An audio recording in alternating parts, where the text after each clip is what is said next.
अच्छा, तो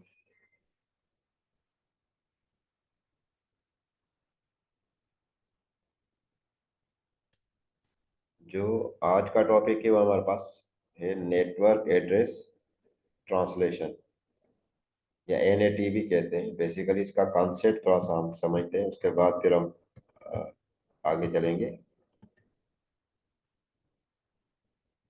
ये जो नेटवर्क एड्रेस ट्रांसलेशन है, ये एक आइडिया है, कॉन्सेप्ट है, वो राउटर के अंदर इम्प्लीमेंटेड होता है। ठीक है, तो एक राउटर होगा जो कि एज राउटर भी कहला सकते हैं। ठीक है, और जो कॉर्नर पे लगा होता है, कॉर्नर से मतलब है कि इसके एक साइड पर इंटरनेट कनेक्टिविटी होती है और दूसरी तरफ हमारे पास लोकल एरिया नेटवर्क होता है। और वो लोकल एरिया नेटवर्क कितना बड़ा होगा ये डिपेंड ऑर्गेनाइजेशन के अंदर होता है। मतलब तीन कंप्यूटर का यहाँ पर दिखाया हुआ है, हालांकि बीच में डॉटेड है, तो ये तीन नज़र आ रहे हैं। माइट भी के 300 हो, 400 हो, 5 हो, 50 हो, इससे हमें कोई कंसर्न नहीं होता। ठीक है, और ये किसी भी टोपोलॉजी में कनेक्टेड हो सकते हैं। ये यहाँ पर तो बस में दिया हुआ है, स्टार भी हो सकता है। ठीक है, और हायरार्की में भी स्विचेस लगे हो सकते हैं। तो जो भी टोपोलॉजी होगी वो हमारी अपने जो लेन बनाने के लिए हम इस्तेमाल की हुई है, वो हम बना सकते हैं इसमें। अच्छा, तो लेकिन वो पूरा लोकल एरिया नेटवर्क हमारे इस राउटर के साथ कनेक्टेड होगा, एज राउटर कहलाता है ये। और एज राउटर से आगे जो होगा हमारे पास, वो इंटरनेट की कनेक्टिविटी होती है। ठीक है, तो इसमें जो ये हमारा लोकल एरिया नेटवर्क है, इसके अंदर हम प्राइवेट आईपीज इस्तेमाल करते हैं। ठीक है, प्राइवेट आईपीज का मकसद क्या है कि ये अब ये देखें, ये कुछ आईपीज जो हैं, जो आईपी सेल करने वाला जो इदारा है, उसने ये आईपी एड्रेसेस प्राइवेट कर दिए कि इनको परचेज करने की जरूरत नहीं है। जो भी इदारा अपना लोकल एरिया नेटवर्क बनाएगा, तो वो फ्री ऑफ कास्ट इन आईपीज को यूज करेगा। जैसा ये क्लास ए की आईपी है, 10.0.0.0 से लेकर 10.255.255.255। तो ये एक आईपी प्राइवेट कर दी गई। ये पब्लिक, ये इंटरनेट पे नहीं यूज हो सकती, सिर्फ लोकल एरिया नेटवर्क के अंदर यूज हो सकती है बस। और दूसरी थी, ये क्लास बी की है, 172.16.0.0 से लेकर 172.31.255.255। तो ये जो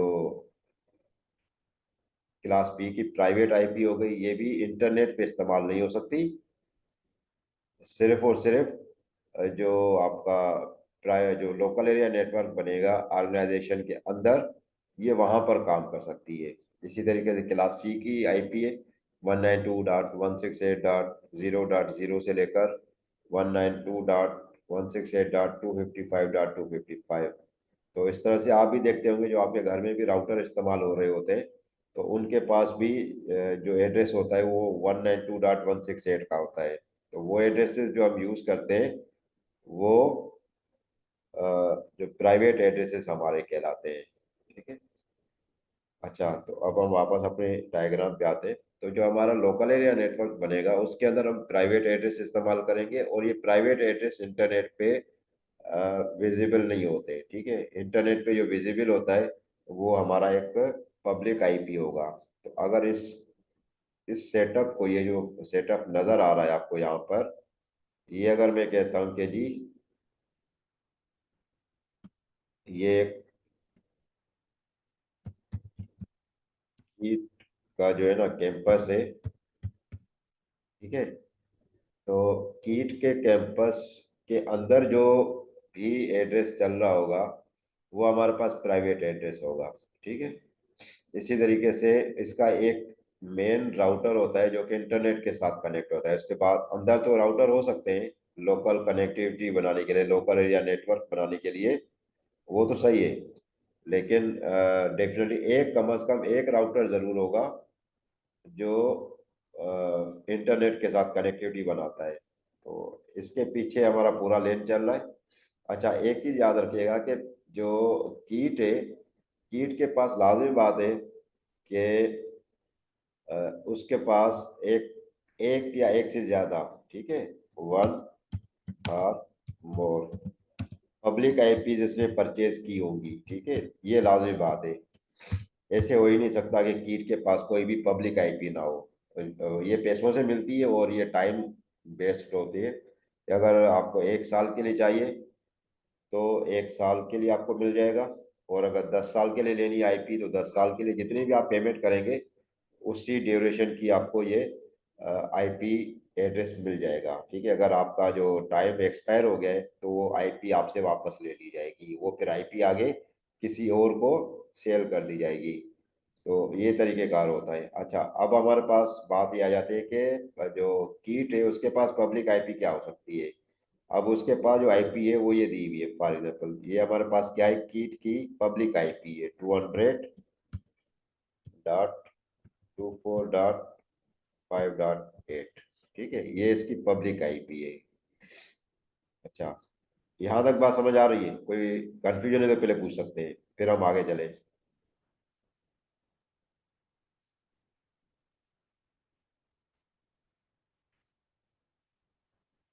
जी, कोई क्वेश्चन?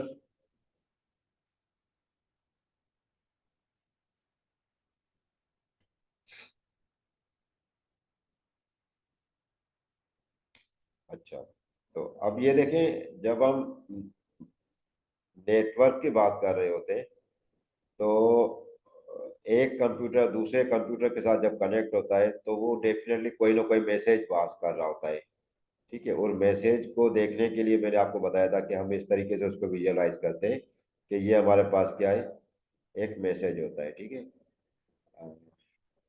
अगर लेयर 3 के ऊपर हम बात करेंगे तो ये पैकेट कहलाएगा, लेयर 2 पे बात करेंगे तो ये फ्रेम कहलाएगा, और अगर लेयर 4 के ऊपर बात करेंगे ट्रांसपोर्ट लेयर के ऊपर तो ये सेगमेंट होगा। लेकिन इसको विजुलाइज हम ऐसे करते हैं कि ये हमारा मैसेज है, ठीक है। और अब राउटर की अगर हम बात कर रहे हैं, क्योंकि राउटर जो है लेयर 3 की डिवाइस है, तो अब यहाँ पर जो हमारे पास डेटा यूनिट होगा वो पैकेट होगा, ठीक है। ये तो पैकेट जब ट्रेवल कर रहा होता है तो उसके दो एड्रेसेस होते हैं, उसको दो एड्रेस चाहिए होते हैं, ठीक है। और वो दो एड्रेस कौन से होते हैं? एक को हम कहते हैं सोर्स आईपी, ठीक है, और दूसरे को हम कहते हैं डेस्टिनेशन आईपी। ये दो एड्रेस होने के बाद ये जो पैकेट है ये ट्रेवल करता है। तो डेफिनेटली अगर फॉर एग्जाम्पल हम बात कर रहे हैं कि ये वाला जो ये है पीसी, इस पीसी ने फॉर एग्जाम्पल मैसेज जनरेट किया और ये मैसेज भेजना चाहता है इंटरनेट के पीछे कोई ऑर्गेनाइजेशन है, उसका एक सर्वर है जिसको आप एक्सेस करना चाहते हैं। फॉर एग्जाम्पल वो सर्वर जो है, ये शक्ल थोड़ी सी चेंज हो गई है इसकी, सर्वर नहीं लग रहा, कुछ और ही लग रहा है बहरहाल। तो ये अगर मैं कहता हूँ कि जी आप अपनी ईमेल चेक करना चाहते हैं तो ये ईमेल चेक करने के लिए जो सर्वर है, इसको मैं ये कह देता हूँ कि फॉर एग्जाम्पल ये mail.google.com, ठीक है।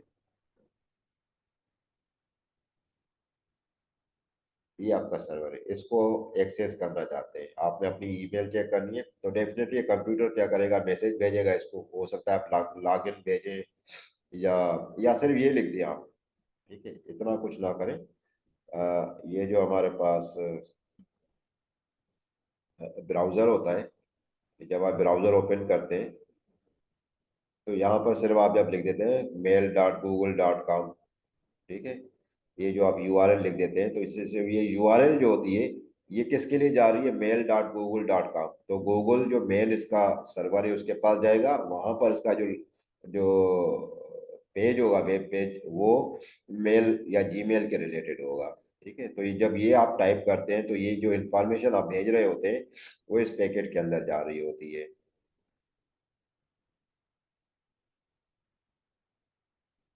अच्छा दानियाल, पहले पढ़ाई पे फोकस कर लो, फिर फराज भाई का नंबर भी कर लेना, क्योंकि अभी सुबह का टाइम है, हो सकता है कि वो अवेलेबल ना हो आपको।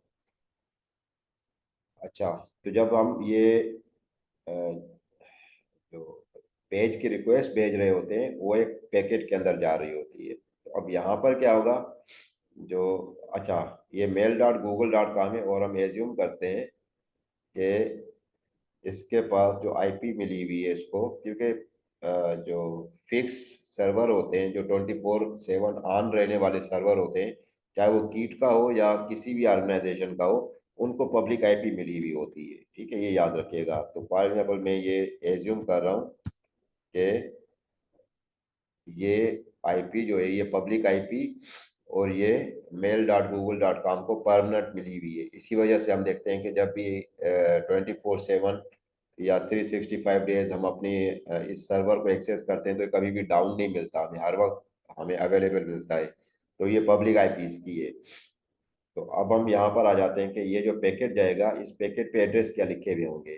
ठीक है, इसके ऊपर होगा सोर्स आईपी में 172.18.3.1 हो जाएगा। इसी तरीके से जो डेस्टिनेशन आईपी है वो हो जाएगा 100.1.1.3.1। ठीक है, ये पैकेट जब इस कंप्यूटर से निकलेगा तो इस तरीके से होगा। अब ये बस टोपोलॉजी है, यहाँ से ये ट्रेवल करता करता करता करता राउटर तक आ जाएगा। अब मैंने जिस तरह पहले बताया, थोड़ी देर पहले बताया था कि जो पब्लिक आईपीज होते हैं, इंटरनेट पे सिर्फ उसकी परमिशन होती है। ठीक है, तो मैं लिख देता हूँ ऑनली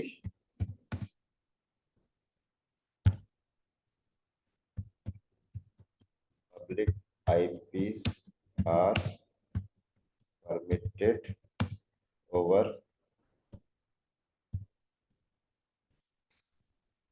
इंटरनेट। प्राइवेट आईपी की गुंजाइश नहीं होती वहां पर। ठीक है, तो ये वाला अगर हम पैकेट डायरेक्ट इंटरनेट के ऊपर डाल देंगे, तो पहला जो राउटर होगा इंटरनेट का, ये तो हमारी ऑर्गेनाइजेशन का राउटर है ना, जो पहला राउटर होगा इंटरनेट का, तो वो इस पैकेट को ड्रॉप कर देगा, क्योंकि इसका जो सोर्स आईपी है वो वो प्राइवेट है। तो वो उस पैकेट को आगे जाने ही नहीं देगा, इसको इधर ही फेंक देगा, ड्रॉप कर देगा। ठीक है, तो हमने क्या करना है, हमने इसका एड्रेस, सोर्स एड्रेस चेंज करवाना है। ठीक है, ताकि ये नेटवर्क पे ट्रेवल कर सके हमारा। ठीक है, तो उसके लिए फिर मैंने कहा था कि हर ऑर्गेनाइजेशन के पास अपना अपना वो होता है, जो पब्लिक आईपी होता है। जैसा कीट का ये पब्लिक आईपी है। तो ये जो पैकेट है यहाँ तक जब ट्रेवल करके आएगा और उसके बाद आगे जब जाएगा, तो उसकी शक्ल कुछ यूं होगी। अभी ये याद रखिएगा कि ये इस राउटर से आगे जब निकलेगा, तो ये हमारे पास पैकेट है।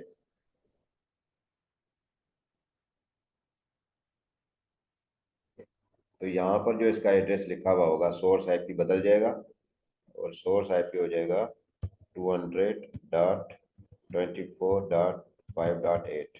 ठीक है, और डेस्टिनेशन वही रहेगी, डेस्टिनेशन चेंज नहीं होगा इसका, 100.1.1.31। इसी तरीके से ये वाला जो अब पैकेट होगा, जब ये इंटरनेट पे जाएगा, तो दोनों एड्रेस पब्लिक है। ठीक है, तो ये इंटरनेट पे इसको कोई भी रुकावट नहीं होगी, और ये मुख्तलिफ राउटर से होता हुआ ये अल्टीमेटली आपके इस सर्वर तक चला जाएगा। और वहां से फिर जो लॉगिन पेज होता है, क्योंकि जब आप mail.google.com लिखते हैं, तो थोड़ी देर के बाद आपके पास एक वेब पेज वापस आता है, जिसके ऊपर आप साइन इन कर सकते हैं। ठीक है, और वो वेब पेज पड़ा हुआ कहाँ होता है, यहाँ पर होता है। तो इसी तरीके से जब इसको रिक्वेस्ट जाएगी आपके, ये वाली रिक्वेस्ट, तो ये वेब पेज रिटर्न करेगा, और वो रिटर्न होते हुए वापस इस राउटर तक आएगा, क्योंकि जो सोर्स आईपी है वो किसका है, यहाँ तक। ठीक है, और उसके बाद फिर ये लुकअप करेगा कि यार इतने सारे मेरे पास कनेक्टेड कंप्यूटर्स हैं, ये जो रिक्वेस्ट भेजी गई थी, जिसका जवाब आया है, जिसका रिप्लाई आया है, वो किस कंप्यूटर ने किया होगा। तो उस कंप्यूटर का जो एड्रेस होगा, उसको अपने लुकअप टेबल में से फाइंड करेगा, और फिर नया पैकेट बनाएगा। ठीक है, नया पैकेट बनाकर ये पुराना एड्रेस उतार देगा उसके ऊपर से, ये वाला, तो उसकी जगह पर डेस्टिनेशन उसी कंप्यूटर का लगाकर वापस पैकेट इसको भेज देगा। तो इसके पास वो पैकेट आ जाएगा, और इस तरीके से फिर कम्युनिकेशन हमारी चलती रहेगी।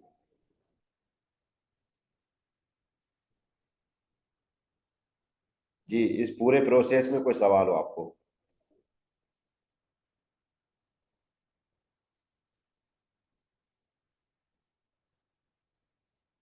जी, कोई सवाल है? आवाज भी आ रही है मेरी, आवाज भी नहीं आ रही?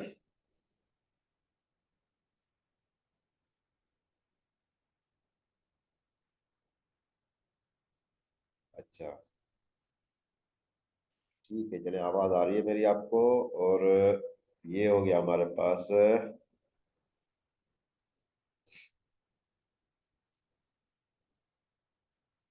अच्छा, अब जब हम बात करते हैं कि ये टू वे कम्युनिकेशन को मैनेज कर रहा होता है एनएटी, जो राउटर है, तो डेफिनेटली इसके पास लुकअप टेबल बनेगा। ठीक है, नेट टेबल कहते हैं, एनएटी टेबल। ठीक है, एनएटी टेबल क्या देख रहा होता है कि जो मैंने इस राउटर की बात कर रहा हूँ, जो इस राउटर ने पैकेट बाहर भेजे हुए, वो किस कंप्यूटर के थे, और जब यहाँ से जवाब वापस आएगा तो उसको कैसे पता लगेगा कि मुझे किस कंप्यूटर को वापस रिप्लाई कर भेजना है। ठीक है, तो इसका मकसद क्या है कि इसके पास एक टेबल का मेंटेन होना जरूरी है, अदरवाइज हम नहीं कह सकते। हाँ, अगर इस राउटर के पीछे सिर्फ एक ही कंप्यूटर होता, फिर तो इतना ज्यादा परेशानी की बात नहीं थी। जिस तरह हम घरों में इस्तेमाल कर रहे होते हैं कि एक हमारे पास डिवाइस होती है इंटरनेट की, उसके पीछे अगर हमने एक ही कंप्यूटर लगाया हुआ है, तो वही कंप्यूटर इस राउटर से गुजर के जाएगा और यहीं से वापस जवाब मिलेगा उसको। ठीक है, लेकिन क्योंकि ये एक से ज्यादा है, तो अब इस राउटर को ये मैनेज करना है कि असल में जो पैकेट आया था वो इन सारे लेन के कंप्यूटर में से किसका था। तो जो जवाब आएगा वो भी देखना जरूरी है कि इतने सारे पीछे कंप्यूटर मेरे पास इस्तेमाल हो रहे हैं लेन में, उनमें से किस कंप्यूटर को ये वाला रेस्पॉन्स या रिप्लाई भेजना है। तो ये देखने के लिए इसको एक टेबल, लुकअप टेबल की जरूरत होती है। ठीक है, अभी आपके कोई मैसेज आए हुए, तो ये, अब ये देखें, ये अभी दिया हुआ है। तो ये सारा जो मैंने काम किया हुआ था, इस सबको मैं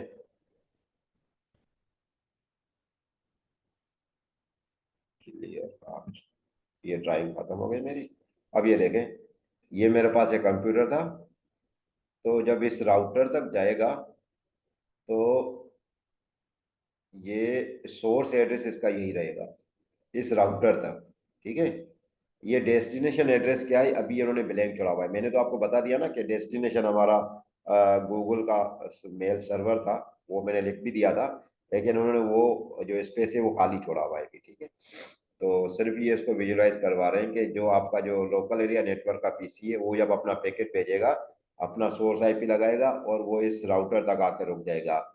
इस राउटर से जो आगे पैकेट निकलेगा वो नया पैकेट जाएगा, पुराना नहीं होगा। नया पैकेट जब निकलेगा तो उसके ऊपर सोर्स आईपी बदल चुका होगा, डेस्टिनेशन वही होगा जो यहाँ पे लिखा हुआ था। इस तरीके से ये चला जाएगा नेट पे, और नेट से जैसे ही वापस आएगा जवाब, तो क्योंकि ये सोर्स था, इसी सोर्स को रिप्लाई आएगा, तो सोर्स आईपी तो इस राउटर का दिया हुआ था, तो पहले जवाब इस राउटर के पास आता है। ठीक है, ये फिर अपने टेबल में से लुकअप करता है। ठीक है, ये लुकअप करने के बाद देखेगा कि जो ये जवाब आया है जिस सर्वर से, उस सर्वर को रिक्वेस्ट किस कंप्यूटर की मैंने भेजी थी, फिर अपने टेबल से लुकअप करके उसको अपना जो इस कंप्यूटर का जो आईपी होगा वो उठाएगा, और ये एक नया पैकेट बनाएगा। ठीक है, ये पैकेट खत्म हो जाएगा, इसके अंदर का जो पेलोड होगा या डेटा होगा वो उठा के नए पैकेट के अंदर डाल देगा, और उसके अंदर जो आईपी होगा उसी कंप्यूटर का डाल के उसको भेज देगा, तो इस कंप्यूटर को वापस रिप्लाई मिल जाएगा। ठीक है, तो ये पूरा प्रोसेस इसका चलता है जो अभी मैंने आपको। जी, जरार बिल्कुल सही कह रहे हैं। ये 200.24.5.8 जो है, ये पब्लिक आईपी, और ये पिछले वाली स्लाइड में हम देख रहे हैं कि ये वाला जो राउटर है, इस राउटर को एक पब्लिक आईपी दिया हुआ है, क्योंकि ये किसी एक ऑर्गेनाइजेशन का नेटवर्क है। और मैंने एग्जांपल भी दी थी कि ये कीट का हमारे पास अगर लेन है या लोकल एरिया नेटवर्क है, तो कीट का जो एक राउटर है जो कि आउटर वर्ल्ड के साथ कनेक्टेड होता है इंटरनेट के साथ, तो इस राउटर के ऊपर एक पब्लिक आईपी कीट ने परचेज करके दी हुई है, तो ये वो वाली थी। इस तरीके से ये हमारा पूरा प्रोसेस चल रहा होता है। ठीक है, और इस तरीके से हमारे पास ये मैपिंग हो रही होती है। ठीक है, इसको ट्रांसलेशन या नेटवर्क एड्रेस ट्रांसलेशन टेबल भी कहते हैं, और ये राउटर के ऊपर मेंटेन होता है, याद रखिएगा। ठीक है, तो इस ये टेबल तो काफी बड़ा होता है, लेकिन जो मेन चीज आपको समझनी है वो ये चीज हो जाती है इसके अंदर। अगर मैं इसको टेबल को ड्रा भी करूं, तो फॉर एग्जाम्पल मेरे पास क्या हो सकता है इसका, ये एक टेबल ऐसे हो सकता है, ठीक है? और इसके मेन दो पार्ट्स होते हैं, ठीक है? ये टेबल कितना बड़ा होगा, इसके अंदर एंट्रीज कितनी होगी, ये तो डिपेंड करता है कि आपके लोकल एरिया नेटवर्क के अंदर कितने पीसी कनेक्टेड है, उसके हिसाब से ये एंट्रीज इस तरीके से बनी हुई होंगी। लेकिन ये जो हमारा पहले वाला पार्ट है, ये हमारा लोकल कहलाता है, ठीक है? लोकल।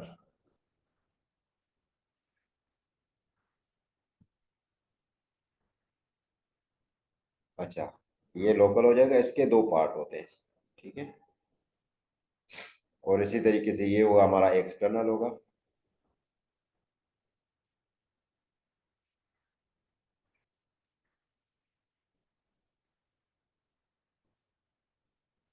ठीक है? ये एक्सटर्नल कहलाता है।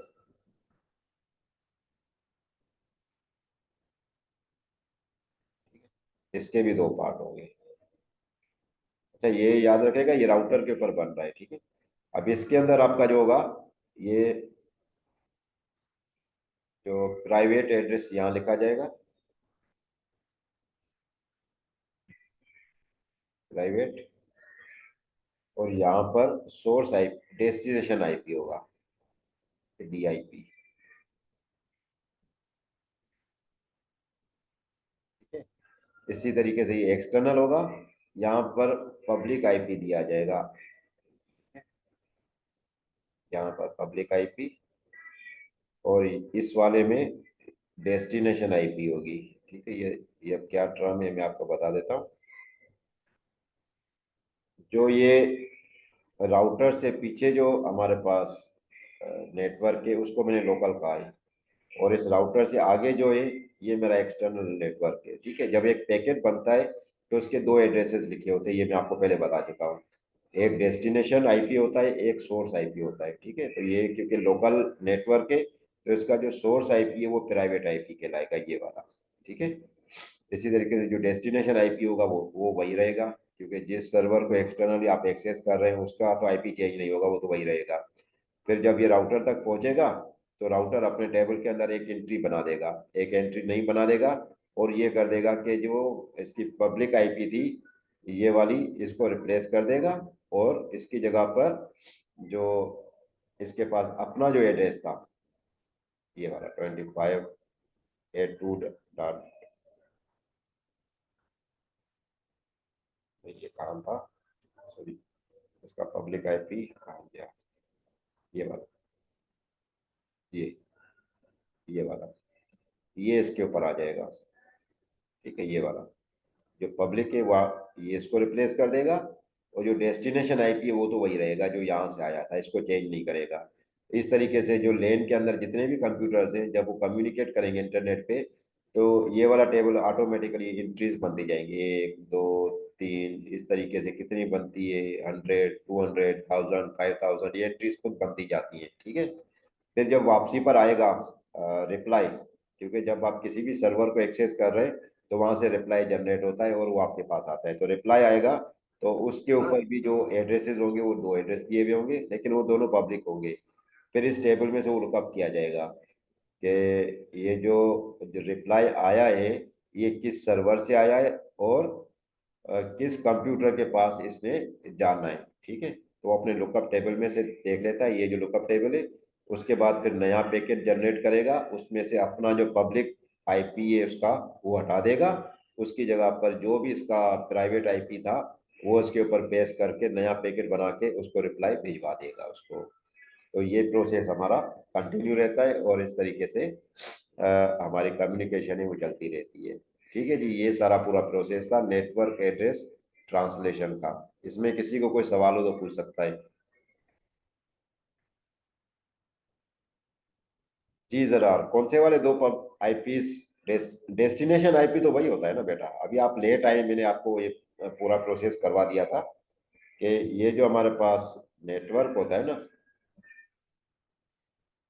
ये इंटरनेट के पीछे डेफिनेटली ये वाला जो अगर हम देखते हैं, तो इतने सारे पीसी तो लेन के अंदर है, लेकिन जो एक्सटर्नल हमारे पास वर्ड है, तो इसके पीछे भी तो कोई ना कोई हमारे पास सर्वर कनेक्ट होते हैं ना, तो अगर हम राब्ता करना चाहते हैं किसी एक सर्वर के साथ, ये अगर मेरे पास, जिस तरह मैंने अभी थोड़ी देर पहले ये एग्जांपल बताई भी थी, ये मेरे पास एक सर्वर है और ये सर्वर जो है ये मेल सर्वर है गूगल का, ठीक है, ये गूगल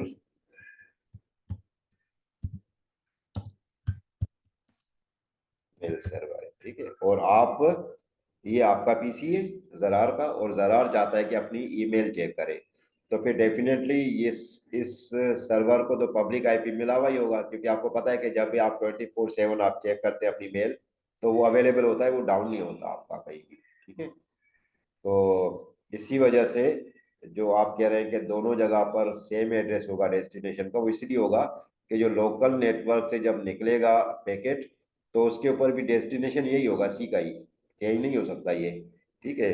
फिर जब ये एनएटी राउटर के पास जाएगा, तो वो सिर्फ इस प्राइवेट वाले पार्ट को रोक देगा, इसको चेंज कर देगा अपनी पब्लिक आईपी के साथ, जो कि कीट की ये पब्लिक आईपी दी हुई है। तो वो पब्लिक आईपी यहाँ पर रिप्लेस हो जाएगी, डेस्टिनेशन आईपी चेंज नहीं होगा, क्योंकि जाना अल्टीमेटली पैकेट ने इस सर्वर के ऊपर ही है। इसी वजह से ये दोनों एड्रेस जो डेस्टिनेशन के होते हैं वो सेम रहते हैं, सिर्फ प्राइवेट और पब्लिक आईपी जो होते हैं वो स्वेप हो रही होती है एक दूसरे के साथ। जब हमारा पैकेट लेन से वेन के अंदर जाएगा, तो प्राइवेट आईपी खत्म हो जाएगी और पब्लिक आईपी रह जाएगी, अब वह उसको चेंज करेगी, रिप्लेस करेगी। और अगर वेन से वो लेन के अंदर आ रहा है, तो जो पब्लिक आईपी होगी वो हट जाएगी, उसकी जगह प्राइवेट आईपी लग जाएगी हमारी अपनी ऑर्गेनाइजेशन। इस तरीके से हमारा ये कम्युनिकेशन का सेटअप चलता रहता है बीच में, ठीक है। अब जरा सही है या कोई क्वेश्चन अभी भी है?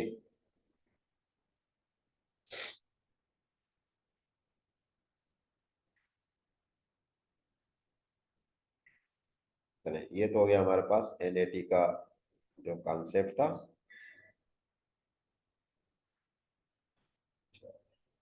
अच्छा, इसमें से क्वेश्चन जो आता है नॉर्मली वो क्या हो सकता है कि एक किसी तरीके से डायग्राम गिवन होते हैं, ठीक है, उसके ऊपर ये प्राइवेट आईपीज भी गिवन होते हैं, नेट राउटर का जो पब्लिक आईपी है वो भी गिवन होता है, और इसी तरह से कुछ सर्वर्स भी गिवन होते हैं, ठीक है, उनके भी आईपी एड्रेसेस गिवन होते हैं।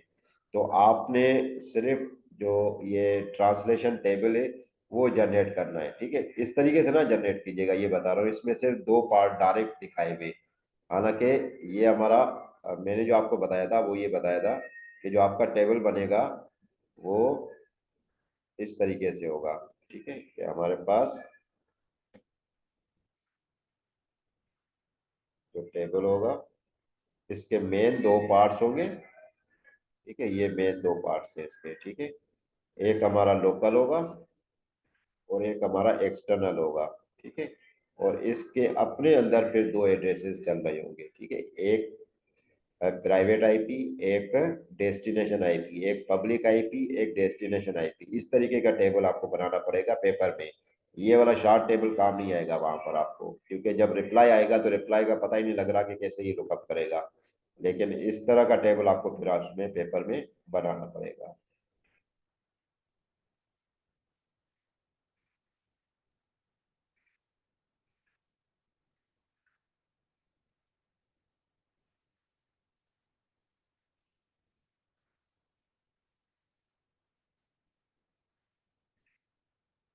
अच्छा जी, ये तो हो गया हमारे पास नेट का। ये उन्होंने दिया हुआ है कि देखो कि जो हमारे पास आईएसपी होता है, अब ये ऑर्गेनाइजेशन से बाहर आ गए हम लोग, ठीक है, ऑर्गेनाइजेशन से बाहर आ गए। अब हम ये देख रहे होते हैं कि जो आपने स्मार्टफोन इस्तेमाल कर रहे हैं, वो अगर आपने डायरेक्ट यूज किया हुआ है जोम का या टेलीनार का या फिर जेस का आपने नेटवर्क यूज कर रहे हैं, तो वहां पर ये वाला सेटअप बनता है कि आपको प्राइ पब्लिक आईपी दिए हुए होते हैं, और वो आप कनेक्ट होते हैं आईएसपी के सर्वर के साथ। आईएसपी का सर्वर फिर नेट ट्रांसलेशन कर रहा होता है। अब उसके पास ज्यादा एड्रेसेस होते हैं उसके पब्लिक आईपीज, ये याद रखिएगा। ऑर्गेनाइजेशन, क्योंकि उसके यूजर भी लिमिटेड होते हैं, हंड्रेड्स में यूजर्स होंगे एक ऑर्गेनाइजेशन के, मैक्सिमम कीट के जो यूजर्स होंगे 200 होंगे, 400 होंगे, 600। लेकिन जो एक नेटवर्क सर्विस प्रोवाइडर है, तो उसके थाउजेंड्स में या फिर 100 थाउजेंड्स में यूजर्स होते हैं। तो वहां पर उसको एक या दो पब्लिक आईपी की जरूरत नहीं पड़ेगी, उसको ज्यादा पब्लिक आईपी की जरूरत पड़ती है। तो लेकिन काम वही वहां पर भी यही होता है कि आपको जो स्मार्टफोन मिला हुआ है या आपने लिया है, उस पे अगर आपने डेटा कनेक्शन ऑन किया है तो आपको ये प्राइवेट आईपी मिलेगा। ठीक है। उसके बाद आईएसपी उसको ट्रांसफॉर्म करेगा पब्लिक आईपी में, फिर इंटरनेट पे जाएगा। इसी तरीके से यहाँ से जो जवाब आएगा वो आईएसपी के पास आएगा, आईएसपी फिर ट्रांसलेट करके आपके पास उसका उस जगह से जो रिप्लाई आया हुआ है वो आपके सिस्टम तक या आपके फोन तक वो वापस भेज देता है। तो ये थोड़ा सा लार्जर कैनवस के अंदर चीज नजर आ रही है कि, लेकिन ये एक ऑर्गेनाइजेशन नहीं है, ये एक आईएसपी के ऊपर बात हो रही है अभी। ठीक है। कॉन्सेप्ट वही है, हमारे पास चेंज नहीं है। और अच्छा, ये अब नहीं पढ़ेंगे IPv6, इसको छोड़ दे, आगे वाली स्लाइड जो है इसको रहने दें। तो यहाँ तक हमारा था। इसमें एक सवाल ये होता है कि एनएटी का मकसद क्या था, क्यों लाया गया। ठीक है। अब यहाँ पर सिर्फ 1 मिनट में इसका जवाब दे देता हूँ, और जवाब रिकॉर्डेड भी होगा, बाद में भी आप सुन सकते हैं कि जो नेटवर्क के इंटरनेट जिसे कहते हैं उसमें लाजमी बात है जो पैकेट ट्रेवल करेगा उसको 2 पब्लिक एड्रेस होना जरूरी है, वो मैं पहले बता चुका हूँ। लेकिन अगर हर ऑर्गेनाइजेशन, अब एक कीट है, कीट के पास अगर 200 यूजर्स हैं तो वो 200 यूजर्स के लिए 200 पब्लिक आईपीस परचेज करेगा, तो ये बहुत महंगा काम हो जाएगा। तो ये उनको भी पता था, जो आईपीस बेच रहे होते हैं, सेल कर रहे होते हैं, तो उनको भी पता था कि ये काम हम अगर पब्लिक आईपीस बेचना शुरू कर देंगे तो हमें मुनाफा तो हो जाएगा, लेकिन वो फिर हमारे लिए प्रॉब्लम हो जाएगा कि हमारे पास आईपीस खत्म हो जाएंगी। इसी वजह से उन्होंने कहा था कि अब जो करंट वर्जन चल रहा है वो है IP वर्जन 4, IPv4 कहते हैं। फिर उन्होंने ये सोचा था कि IPv6 को हम स्टार्ट करें, जो अभी मैंने आपको स्लाइड दिखाई दी। ठीक है। तो ये इसकी तरफ ट्रांसफॉर्म कर रहे थे कि हमें IPv6 की तरफ जाना पड़ेगा, क्योंकि जो नेटवर्क के ऊपर दोनों एड्रेसेस का पब्लिक होना जरूरी था, ये उन्होंने शर्त पहले बना दी थी। अब उसके हिसाब से ये देखा कि IPv4 के जो एड्रेसेस है वो तो बहुत जल्दी हमारे पास खत्म हो जाएगी, एग्जॉस्ट हो जाएंगे, तो नेटवर्क हम कैसे चलाएंगे। फिर IPv6 पे उन्होंने काम शुरू कर दिया था। अच्छा, IPv4 जो है ये 32 बिट का है। ठीक है, 32 बिट का, बिट की बात कर रहे हैं, 0 1 की। ठीक है। इसका मकसद क्या है कि ये हो जाएगा 2 की पावर 32, जो कि अबाउट ये 4 बिलियन बनते हैं। ठीक है। 4 बिलियन। ठीक है, तकरीबन 4 बिलियन इसका जो है ना एड्रेसेस बनते हैं इसमें। तो वैसे तो देखा जाए तो काफी है, लेकिन क्योंकि जब हर इतनी सारी ऑर्गेनाइजेशन नेटवर्क पे आ चुकी है तो ये एड्रेसेस जल्दी खत्म हो जाने थे। फिर उन्होंने कहा था कि नेट का कॉन्सेप्ट रखें कि कुछ प्राइवेट एड्रेस बना दें। अब जो पब्लिक पे एड्रेसेस चलेंगे वो लिमिटेड होंगे, क्योंकि हमें पता है कि जो नेट पे एड्रेसेस चल रहे होते हैं वो लिमिटेड होते हैं, और जो ऑर्गेनाइजेशन के अंदर एड्रेसेस चल रहे होते हैं वो अनलिमिटेड होते हैं। बहुत बड़ा एक नेटवर्क होता है जो कि हमारे लोकल एरिया नेटवर्क का पार्ट होता है। तो प्राइवेट एड्रेस को अलग कर देने से ये फायदा हो गया कि अब उनको पब्लिक आईपीस कम सेल करनी पड़ती है। अब कीट को भी 2 या 3 आईपीस लेनी पड़ी, हालांकि उसके पास यूजर थे 300 400 500 यूजर थे, तो कहाँ 400 पब्लिक आईपी परचेज करने की जगह पर उसको सिर्फ 3 या 4 पब्लिक आईपीस परचेज करनी पड़ेगी। इस तरीके से IPv4 के एड्रेसेस जो थे वो भी बच गए, और जो ऑर्गेनाइजेशन थी उनके ऊपर भी बर्डन कम हो गया। ठीक है। इसी वजह से ये जो नेट का कॉन्सेप्ट था वो इंट्रोड्यूस किया गया था, ताकि IP